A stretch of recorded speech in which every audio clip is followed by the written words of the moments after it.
Pessoal, vamos continuar então as etapas da implementação da MCC, da manutenção centrada em confiabilidade.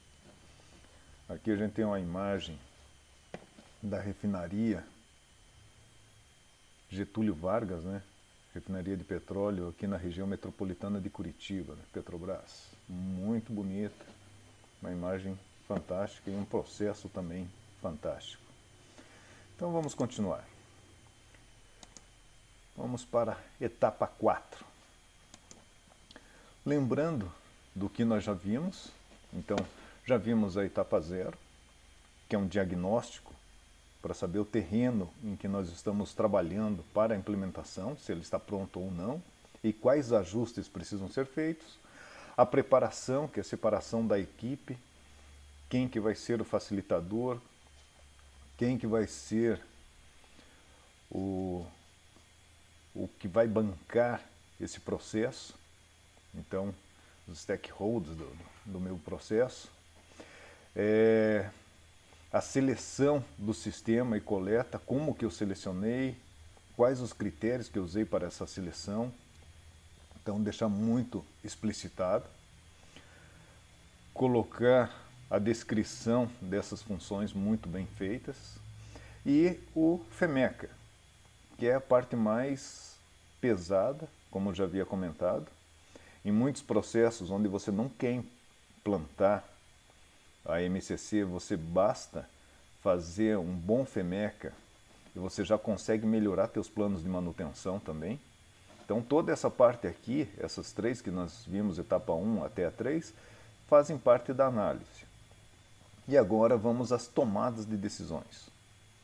Então, na etapa 4, que nós vamos ver, é a seleção das funções significantes e classificação de seus modos de falha.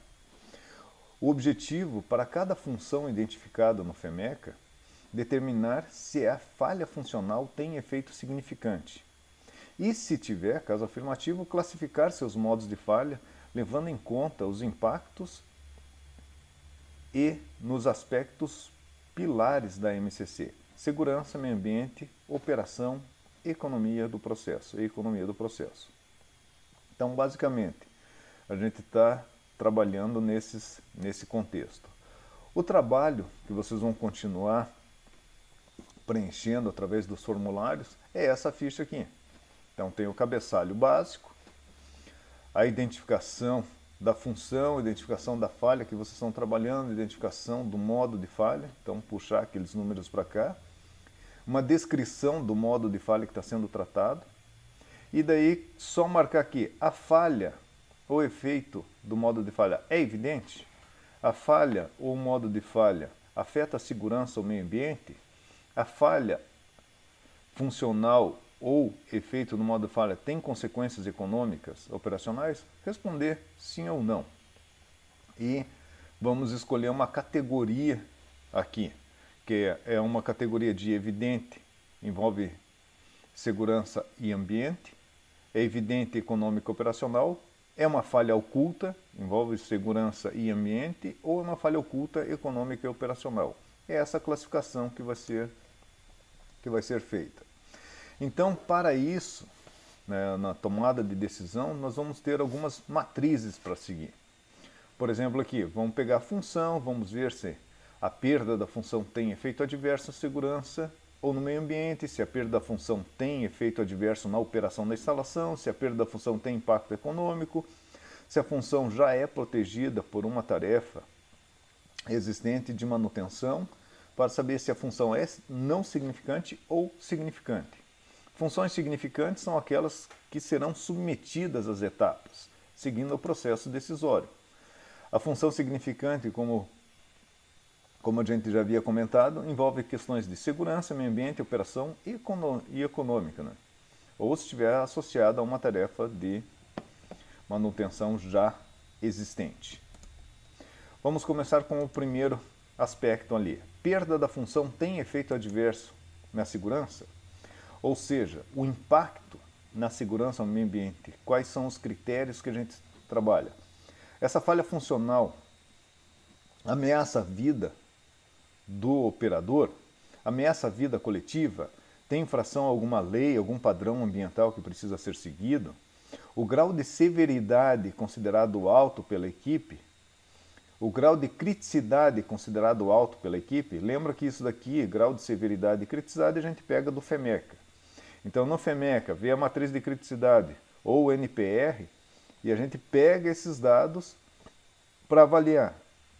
Que pode acontecer, em alguns casos, o NPR não ser tão alto, porém o grau de severidade sim. Então, mesmo com NPR baixo ou relativamente baixo, se o grau de severidade for elevado, for alto, você vai tratar dessa questão com mais atenção. Então, aquela matriz de risco que a gente colocou, o número, o NPR, número de prioridade de risco, pode ser utilizado para comparar a criticidade. Ela é o produto, né, da severidade, ocorrência e detecção, nós vimos isso na matriz de FEMECA.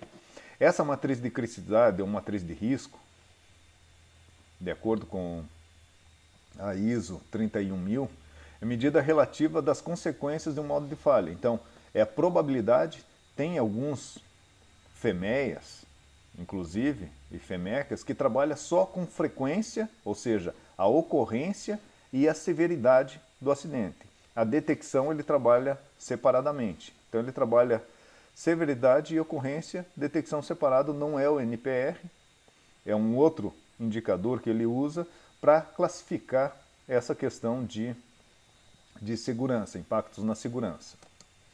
Temos também perda da função tem efeito adverso na operação da instalação? Se sim, a função é significante. Se não, segue o barco. Como que eu avalio isso? Essa falha funcional. Ela reduz a produtividade do sistema, ela ameaça a qualidade do produto, ela gera insatisfação do cliente, ela afeta outros processos e equipamentos do sistema. Dependendo do tempo de paralisação e frequência da ocorrência, ele tem um impacto operacional? Então é isso que vai ser levado em consideração para essa decisão. A próxima, a perda da função tem impacto econômico na instalação?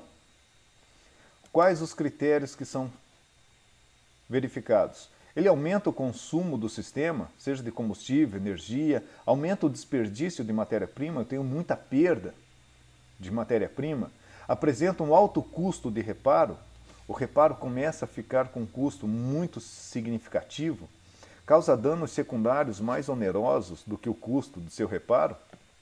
Então, se a resposta para essa questão, para esse modo de falha for sim, então é uma função significante.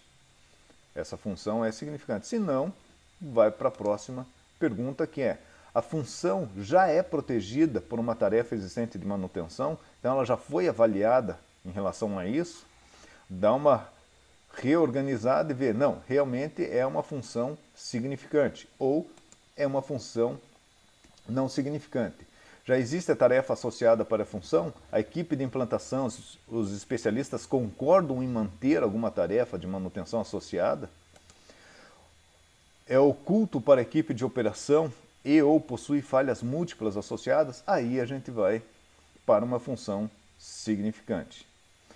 Não é por já ter uma tarefa que automaticamente ela torna significante. Tem que passar pela equipe de implantação para saber se ela mantém ou não esse critério, esse caráter, devido a essa análise associada à falha funcional. Por quê? Porque tem muitas atividades de manutenção que são inócuas. Então, quando você vai fazer esse trabalho, quando você vai revisar, você tem a oportunidade de questionar: realmente faz sentido essa atividade de manutenção já existente ou não? Lembrando, e isso serve para toda a base da engenharia de manutenção, muita manutenção não quer dizer boa manutenção. Muita manutenção é só muita manutenção mesmo. A boa manutenção é aquela que mantém a função do equipamento. A boa manutenção é aquela que diminui o risco de falha dos equipamentos. Então essa é boa manutenção. Agora, só fazer atividade por fazer não é uma boa manutenção. Na lógica de decisão que nós temos, ainda classificando na falhas funcionais significantes, primeiro eu peguei para saber se ela é significante ou não. Beleza, ela é significante. Agora, essa falha é evidente? Se sim, a falha afeta a segurança e o meio ambiente? Se afetar, ela pode ser classificada assim, ela é evidente, envolve segurança e ambiente. Ou não, ela é evidente, envolve só impacto econômico e operacional. Agora, se a falha não é evidente, é uma falha oculta, ela afeta a segurança ou o ambiente? Sim, é uma falha oculta, econômica e operacional? Não. Afeta ambiente? Não. Sim, oculto, segurança e ambiente. OSA. Então são essas as classificações que nós temos. A ESA, EO, OSA, OEO. Oculto, impacto econômico e operacional. Então vamos para elas. Como que eu classifico isso daqui? Então, a falha é evidente. O operador percebe durante suas atividades normais, ou seja, ele não tem que mudar sua rotina. A falha se apresenta para ele de uma forma evidente quando ocorre, então é uma falha evidente. Se não, é uma falha oculta. Não é necessário nenhuma inspeção para a detecção, porque se você coloca uma inspeção para a detecção dessa falha, você já está usando o que Mowbray chama de manutenção detectiva, que a manutenção detectiva é principalmente usada em sistemas de segurança e sistemas de incêndio. Então essa é a característica da manutenção detectiva. Não é necessário nenhum teste ou ensaio para detecção, então é uma falha evidente. Não é necessário nenhum outro evento ocorrer para detecção, é uma falha evidente. As anomalias associadas são sinalizadas automaticamente, tem um sistema SCADA que monitora isso e deixa ela evidente para você. Aqui é algum entendimento, o que é uma falha oculta ou não. Oculta, lembrando, no processo normal, oculta para o operador verificar. Por exemplo, eu tenho uma bomba e aqui tem um pressostato, um controle, para indicar na sala de controle que aquela bomba está funcionando e está fornecendo a sua função para o sistema. Então, caso falhe essa bomba, o pressostato vai indicar. Então, essa falha é evidente para o operador, ele consegue perceber. Agora, se eu tiver um conjunto com duas bombas, essa bomba está funcionando, então o pressostato está indicando, o sistema está sendo atendido. Se essa bomba 1 sair e a bomba 2 estiver em falha, eu não consigo saber se essa bomba está em falha, está em condições de operar ou não. Essa falha da bomba não é evidente para o operador. Então essa falha é considerada uma falha oculta. Eu não consigo perceber, a não ser quando eu coloque ela para operar. Mas se eu coloco a bomba 2 para operar, eu já gostaria que ela estivesse funcionando, porque estou precisando dela. Outra situação, então vamos colocar dois pressostatos. Um para a bomba 1, um para a bomba 2. Então, bomba 1 funcionando, eu tenho um indicador. Bomba 2 funcionando, eu tenho um indicador. A falha da bomba 1 ou bomba 2 ficam evidentes para o operador. Ele facilmente consegue identificar que a falha está na bomba 2 ou na bomba 1. Agora, se eu tiver essa configuração aqui, eu tenho dois pressostatos. Só que a bomba 2 ela se mantém desligada. Ela fica para o rodízio, fica como stand-by. E se eu não tenho nenhum plano de manutenção detectivo para esse sistema, para saber se a bomba está em condições de operar ou não. Se eu não tiver nenhum plano de manutenção para ela, quando que eu vou descobrir se essa bomba está funcionando ou não, se está em condições de operar ou não? Somente quando eu ligá-la. Então, a falha já pode estar lá e eu não percebi. Então, essa falha é oculta para o operador.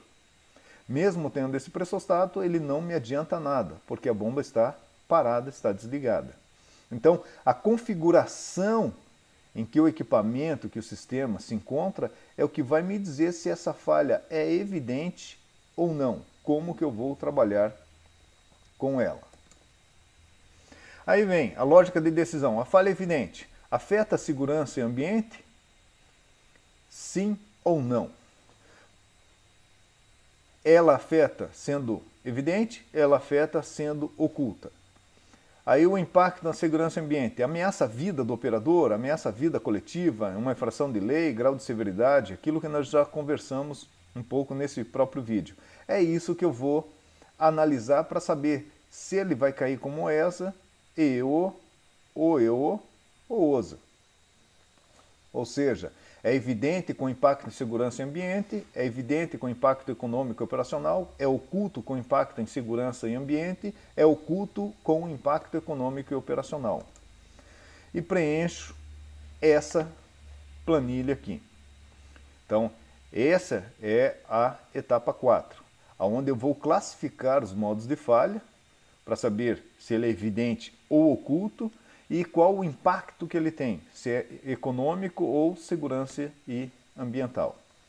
Até o próximo vídeo, onde nós partiremos para a etapa 5 do nosso processo. Muito obrigado.